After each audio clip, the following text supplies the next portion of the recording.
Kia ora, ko Jacinta tōku ingoa. Thank you for coming along Friday morning to talk about periods. And today, in particular, we're talking about period justice. And every good reason for change can be summed up with a story of one person that change needs to impact. So as Ryan discussed, I'm a co-founder of a social enterprise that has an initiative for buy one, give one period products. And one question that we get asked a lot for Dignity is, how do you decide who you give the products to? Who gets to have these items? So I'm going to run you through a very typical story of what of how we do decide and what's happening in our community, and a demonstration of period poverty. So in March, I got an email from Jane. Jane is a teacher at REEF, which is Refugee Education for Adults and Families at Selwyn College. So this happens a lot. We get an email saying, hey, we've got students that need items, they're not coming to school. And so we flick a message back saying, great, what's the address? What items would you like? We've got the full range of Organic Initiative product. And I guess what we ask for is some data for us to report on what difference this is making. So Jane said, great, gave us the age and what products would be the preferences, and that is how we go about increasing our beneficiary base. I was lucky enough in March to be up in Auckland and actually meet Jane and meet the amazing students as well. It's probably the best part of my job is visiting the schools and meeting these women that we're hoping to impact.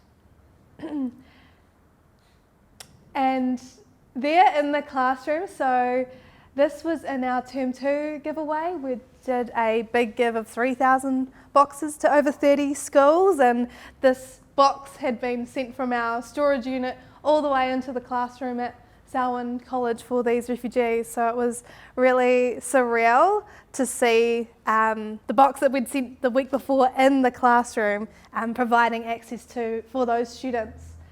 And this whole initiative came about when Miranda and I were doing a business boot camp in here, actually, and we had decided that we wanted to have period products in the workplace as a wellbeing initiative. We were going to make an app, but realised that why aren't products just there when you need them?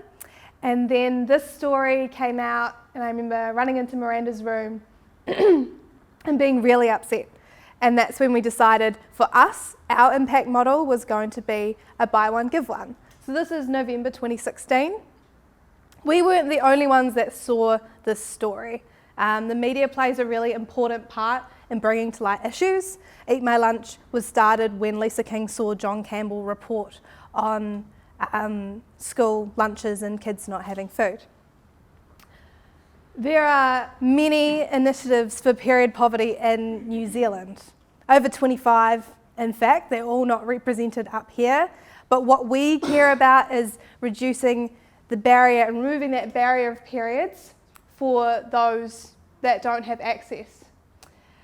And we're in 2019 now, and that was reported in 2016. So what's going on? When you think about New Zealand, we're a country of 4.7 million people, and we can do better. There are so many period poverty initiatives, there are Give a Little pages every week, GST removal petitions, there's going to be 2 Farm Act proposals. The last time it was rejected because they're not a medical device. And you can see MP Golleritz here saying that it's a human rights issue. So what can we do with the issue of period poverty? We can look to overseas. So there's been this incredible global movement that's occurred. So Scotland, in August last year, successfully introduced a bill to have a free provision of sanitary items for all students. So since last August, they have committed to this, and it's been rolled out to 5.4 million people. So they have taken a stand as a country. Monica Lennon was incredible at introducing this bill. You look to March this year, in the UK, 66 million people it happened a little bit differently. Amika George started a campaign, the Free Periods campaign, and it was a movement that was community-based and got the UK to commit to compulsory provision of these items from primary school all the way up to colleges, which is amazing. And that was the Department of Education leading that. When we look to Wales, a week later, 3.1 million people, they also committed to provision of these items. So we can see global examples of countries taking a stand, and there's more than just these three, to eradicate period poverty for students. If we take a step back, when I was making this presentation, I came across this wonderful website, thinking about, should these products actually be free? And so I started to read the comments in the no column. And there was this one, and was saying, food and water should be free because we've got to have those to survive. Do feminists just sit around thinking of more things to complain about? And then there was another comment saying that toilet paper is free. Sorry to burst fellow women's bubbles, but toilet paper solves all of our period problems except for cramps and stuff like that. So before I lost my mind, I decided to read what the 76% who said yes thought. And there was a comment, we obviously should. Why should, we be forced to spend so much money when condoms are free if not available? This is ridiculous and blatantly biased. And this comment hit me quite hard in terms of absolutely, why should we have to shed out money for something we have no control over? Some girls miss school because they cannot afford menstrual products. Think of homeless women living on the street. If you can't afford food, then you most certainly won't be able to buy period products. So I ended up on that side of the fence with this debate, and where I reconciled it in my head is that menstruation is not a choice. Periods are a normal bodily function, and they should never be a barrier to education. So what can we do? There is a new campaign that started called Positive Periods that is about making periods a positive experience for young people. People laugh when I say, why is it called positive periods? Periods aren't something you associate positively at all. But this is about reframing the conversation from, look at these people who can't afford products, to how can we solve this with a policy solution and make periods positive in terms of having informed access, having choice, and reducing the stigma that's associated with periods. So we have this awesome team that's come together, and we come from all different areas in the period industry. So I'm there from Dignity, Sarah and Danny from the Period Place, who are an amazing advocacy group, Samantha Paul, being our tertiary spokesperson, Ollie Boddy from WA, Shannon, who's our digital manager, worked for Dignity and has worked for NISA, and Robert Fawcett from Nest Consulting, and she does education for students on the ground about menstrual products. So we all have come together to solve this issue and work towards a policy solution. So what do we want? We want politicians to acknowledge that period poverty exists. We want there to be free provision of these items for students.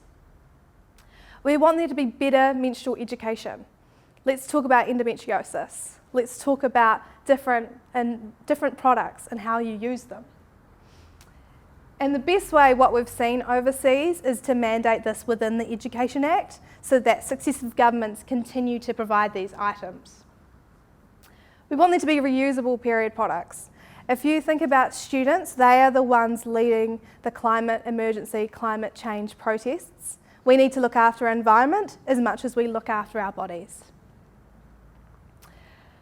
And we believe without this, you're going to keep seeing charity fundraisers, Give a Little pages, GST removal petitions. It's just going to keep going. And that story from November 2016 would have been for nothing. And what we think with what these solutions will provide is that positive experience for students with their periods. So there is an initial discussion paper we sent out and that has been given to the Minister of Education. It's been passed on to the Ministry for Women as well. And so our top recommendation, using public Ministry of Education data, using retail pricing for period products and period underwear, is $11.7 million. So that includes better menstrual education, so consistent professional education, which isn't your gym teacher giving you this stigmatising experience in Year 9. And this also includes 25% of reusable products in terms of menstrual cups and period underwear. So this is provision from primary school all the way to secondary school. There's also a tertiary paper to get access for tertiary students as well. And so that's what we are gunning for. That's public data, retail pricing, through a procurement process that would probably go down about 30–40%. When I talk about this cost, it's always interesting to compare it to the flag referendum in New Zealand, which was $20 million. So with the campaign, we've got people that have joined. It's amazing to see women supporting women and organisations coming on board together for this movement. There's a national conference for the National Council of Women next weekend, and they are going to hopefully pass a remit to support this campaign. We've also hopefully getting the PPTA on board as well. So this is a movement that is growing. It is time in New Zealand for change. And this campaign has been hard. It's not been easy.